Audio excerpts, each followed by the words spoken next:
Sir, I move the bill be read a second time. South Australian universities have an important role to play in the provision of outstanding higher education and world-leading research, both of which are essential to South Australia's ongoing prosperity and economic growth. Our universities also introduce thousands of students from around the world to South Australia, and attracting more international students to study here in Adelaide is important for our local economy. It is vital that South Australia has an education and training system driven by quality courses and student choice, with training programs to ensure South Australians are job-ready and able to capitalise on emerging industries here in South Australia. Our universities undertake this important work in an increasingly complex and competitive environment. The government is amending or seeking to amend the Flinders University Act 1966 at the request of Flinders University to enable the Council of the University to remunerate its members. Specifically, the bill will provide for the Flinders University Council to make a determination to remunerate a council member. A determination of the council may fix different amounts of remuneration for different members according to the office held by the members or other factors.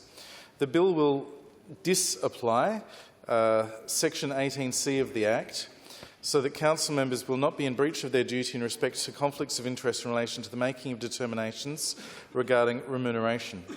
These amendments will put Flinders University on a similar footing to the University of South Australia.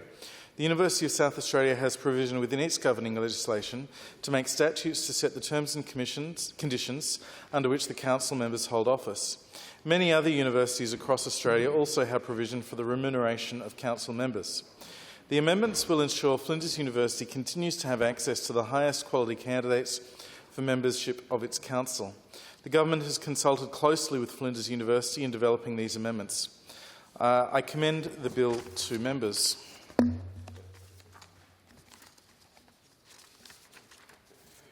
And in relation to an explanation of clauses, I can advise that Part 1 is preliminary, Clause 1 is short title. Clause 2 in relation to amendment provisions. These clauses are formal.